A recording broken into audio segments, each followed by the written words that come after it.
What's good, everybody? Hope you guys are having a great day. I'm having a pretty decent day myself. Oh yeah, welcome to Marcus Reacts. So since Logan just came out this past weekend and I freaking loved it. It was so good.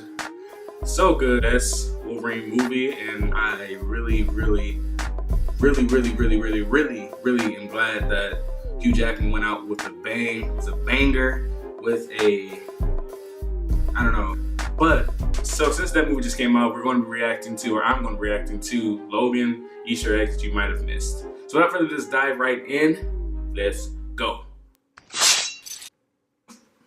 Is arguably the best X-Men movie yet, liberally borrowing elements from the popular Old Man Logan comics arc. That story was packed with references from the Marvel Universe, and since Fox doesn't have the rights to most of those characters, it might seem safe to assume Logan doesn't have many Easter eggs of its own. But you'd be wrong, bub. Here's a spoiler-filled look at some Logan Easter eggs you totally missed.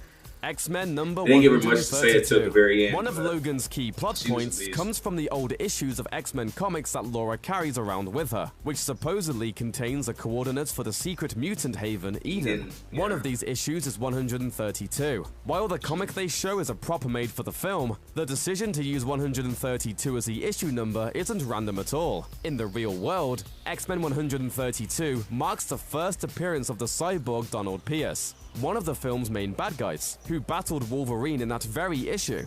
So meta! Fat Albert. The evil Wolverine clone X-24 isn't in the comics, but he seems to be based on a real character with the slightly less scary name of Albert. Albert was a robotic version of Wolverine built by Donald Pierce as part of a weird plan to kill Wolverine using an android bomb disguised as a little girl. It didn't work, but at least Albert acquitted himself a little better in the movies. Richter, Rebecca, Charlotte, Bobby, Delilah. Just as Laura was created using Wolverine's DNA, so too were her friends apparently created using the DNA of other mutants. One of the kids, for instance, has Iceman's freezing power, while another has Pyro's firepower. Logan also finds in the case files a reference to Christopher Bradley, who appeared in X-Men Origins Wolverine as part of Team X. He was a mutant who could control electricity, just like the kid who electrifies the Jeep at the end. And finally, the leader of the kids, Richter, is a member of X-Force in the comics. Alkali Transigen, the evil corporation breeding mutant slaves, Alkali Transigen, got its really awkward name from the comics. The secret facility where Wolverine had the adamantium bonded to his bones by William Stryker was actually located by Alkali Lake, which was seen in several previous X-Men movies. Yes, it was. The Reavers. Alkali Transigen isn't just making mutant slaves. They're also really busy enhancing their private army of human soldiers with mechanical arms, legs, and other cybernetic doodads. At one point in the movie, this kind of cyborg mercenaries is referred to as the Reavers, which is fitting because in the comics, the Reavers are an army of cyborgs financed and commanded by, that's right, Donald Pierce. Knickknacks. Considering how eagerly Logan wants to forget his past, he carries an awful lot of mementos. Not only is he toting around Chekhov's adamantium bullet, he also has a samurai sword on the wall of his shack as a nod to his time spent in Japan, and he apparently bought his dog tags in bulk at some point, because he seems to have an endless supply of the things just to stare at. It just wouldn't be a Wolverine movie without him staring at those dog tags.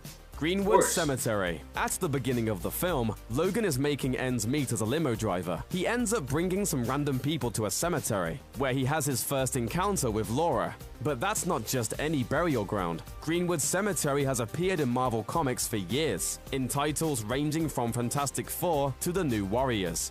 Patrick Stewart's childhood memories. During a key bonding scene in which Professor X and Laura watch the classic 1953 Western Chain, Xavier tells her he saw the movie in the Isolde cinema when he was just a little kid himself. That may have actually been a true story, because Isolde was a chain of theaters that operated in northern England during the 1940s and 1950s when Patrick Stewart was growing up.